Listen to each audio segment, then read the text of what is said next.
It's the Marty Show.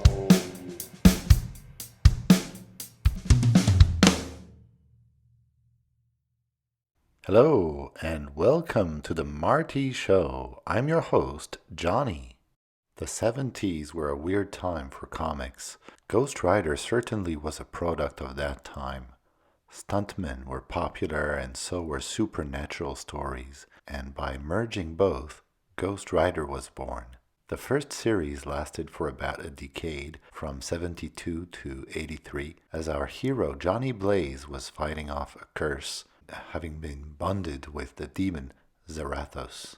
Then, in 1990, a second series came out. This time, Danny Ketch is Ghost Rider, and Johnny is hunting him, believing Zarathos has found a new host. Then a few other series followed, most times with a different protagonist as Ghost Rider. Nicolas Cage starred as Johnny Blaze in 2 movie adaptations, both of them not up to snuff, but they might have their fans for all we know.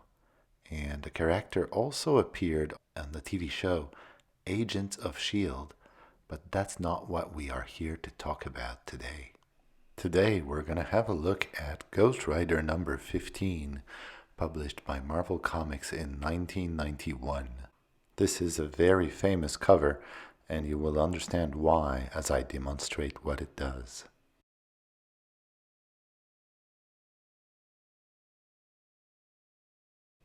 Okay, now that you're all impressed, let's look at the issue itself.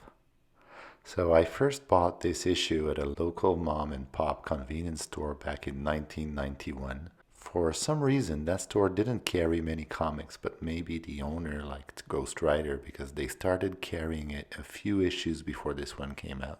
The cover art and the inside art are by Mark Texeira, whom I've talked about a little bit in my Power Lords video. Please have a look at it if you haven't already. This is quite a few years later, and he pretty much had honed his craft by then. The artwork is way better, and he had developed a style of his own if we compare with his work on Power Lords. Let's have a look inside the book. We see Ghost Rider riding his motorcycle like he usually does, because what would Ghost Rider be without his motorcycle? He would be like the Toxic Avenger without his mop, or like Kim Kardashian without surgery. Basically, he would be totally helpless. In this issue, Ghost Rider is out to stop a maniac vampire called Blackout from killing more people.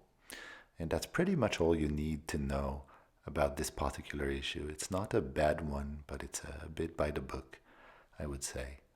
It doesn't really tell much of a story, even within the context of the series. The title is Last Hope. It was written by Howard Mackie and drawn by Texeira, who was then better known as simply Tex. Anyway, if you look at the bike here, you can see a bit of interesting machinery there. Nothing too fancy, and not realistic by any means. But it's still a good visual, and the drawing here tells you what you need to know right away. Basically, it looks cool, and it makes you want to read the issue more. Let's go to the next page.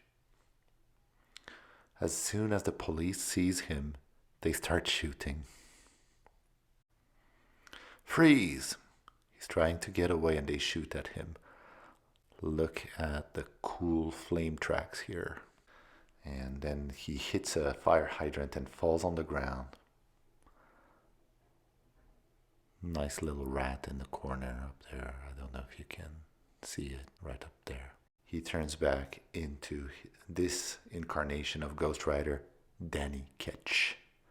Nice transformation right here. And right off the bat, he's attacked by a bunch of thugs who all dress the same way, which is with green baseball caps. One of them slashes Danny's arm, and another one throws a brick at Danny's head. But somehow Danny manages to run off. If you look down there. He's a pretty strong guy. And Battletoads. I used to play that. It was a very hard game, but it was pretty fun. Then a helicopter suddenly shows up, and two special agents drop off from it. They're after Ghost Rider, but they need to beat up the thugs first, of course. One of the thugs has a cap with his name on it. George. That was, I don't know if that was a 90s thing, but who would wear a cap with his name on it? Anyway. So they kicked George and his friends, kicked and punched George and his friends, but and with extreme ease, just to show you that how badass these special agents can be. And here's a little ad for a basketball game on Game Boy made by LJN. And if you know LJN well, you can't expect much of a game there. So they asked the thugs where Danny was, and then Danny notices a helicopter following him. The helicopter, actually. The chopper.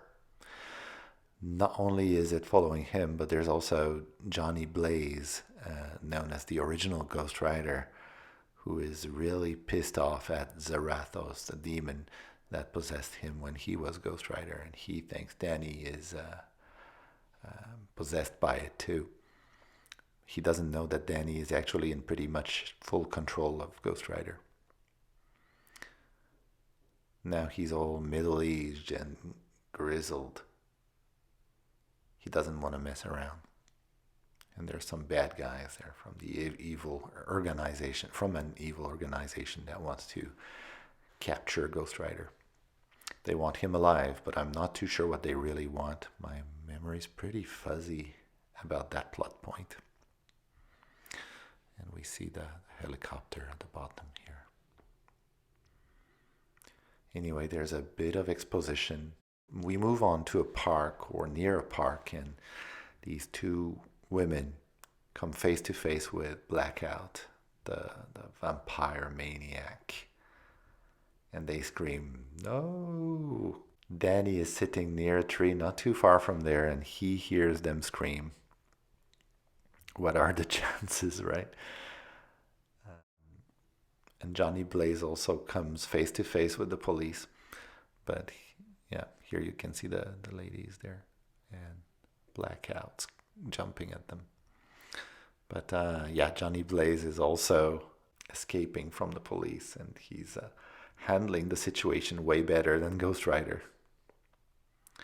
It's true that he used to be a stunt man. He's got some mad skills. Look at that. That's a good drawing too. I like it. Here we have Miss Meager. We know her name because her name is written on her helmet. So we had George, and now we have Miss Meager. So people like to wear their names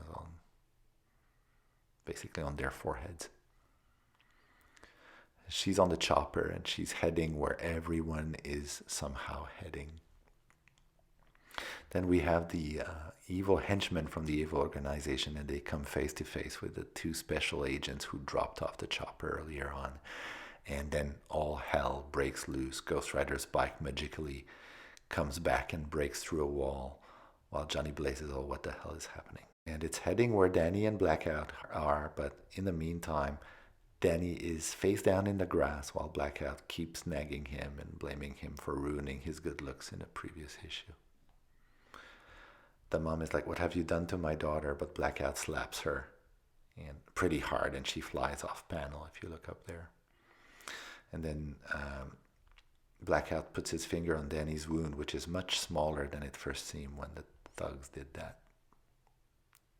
Kind of a continuity error. And here's a bike that comes flying and stops right in front of Danny, who regains his Ghost Rider powers, and now it's time to kiss his, not to kiss, but to kick his sorry vampire butt. Then we have a big splash page where Ghost Rider says, "Your punishment is long overdue, Blackout." But as the chopper arrives, Johnny Blaze shoots him in the back, as it should be. It's over, Zarathos. I'm closing this chapter on both of our lives. Keep in mind that Johnny's gun shoots hellfire, which is very, very powerful. It can kill demons. And here we have, well, not the best looking t-shirts ever made. I'm not sure I would wear any of those except maybe this one, Team Earth. In Japan they might pronounce it Team Ass. Anyway, let's see what happens between Ghost Rider and Johnny Blaze on the next page. So Ghost Rider grabs Johnny by the legs with his whip / chain thing. And then he says, "You have allowed the killer to escape. He will kill again if I don't stop him. Do not try to stop me." He throws Johnny Blaze to the ground and just leaves. And then we have more useless cops up there. And they are somehow saying that it's too dark to see anything here. Ghost Rider suddenly gets shot for the second time in this book by one of Ms. Meager's unit members, and he's like, "I'm growing tired of this game." As he lies on the ground, he just punches up and destroys the gun with a single punch, a bit like a One Punch Man. Blackout. Let's go to the next page. And he finds Blackout again. He has a hostage and he's threateningly spouting that if you don't let me go, I will bite her and kill her and to make a late night meal out of her. Johnny Blaze and Meager show up too, adding to the general confusion, as you can see here. While Ghost Rider tries to figure out what to do, as all bad guys do, Blackout ends up over-explaining everything and talking too much. If you look here. Which gives Meager time to shoot at him, but unfortunately it's a regular gun, not a hellfire gun like Johnny Blaze, so it barely scratches his elbow. It goes back. Then he's like, "Okay, I'm gonna kill the girl," but to Johnny's surprise, Ghost Rider grabs Blackout from the back and tells Johnny, "Shoot the both of us." And hellfire spouts out of Johnny's gun. That's what she said. Boom. And Blackout is blown apart. His face had been previously messed up by Ghost Rider, but now it's even more messed up. And Ghost Rider punches him again and again now to make sure that his face is forever messed up.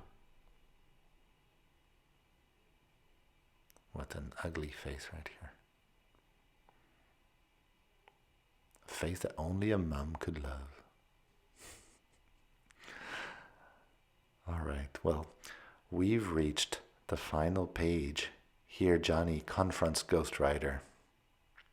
"You tell me that you're not Zarathos, but if you kill him, that means you are him if you kill Blackout, right?" "That's right. That's okay. I'm not a killer. I'm gonna leave. Thank you, Johnny Blaze." Johnny was like, "Yeah, right." And then a bunch of people who work for the evil organization are put under arrest. But there's no point in trying to explain who they are by looking only at this issue. But Blackout is under arrest. And that's about it for this issue, as you can see here. Enough said. Next issue. Enough said. That's all you needed to say in the 90s. Enough said. That was the Marvel way back then. And there's a funny little Hulk ad. "This man didn't read The Incredible Hulk. He does now. If you don't read it, Hulk is going to bully you," basically.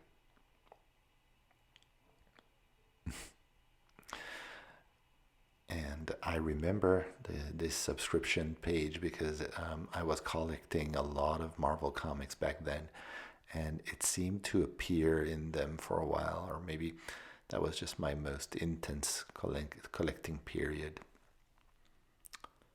Well, that's about it for this issue.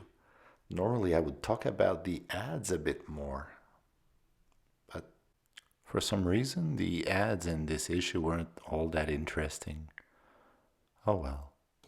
So that was my overview of Ghost Rider number 15, straight from the 90s.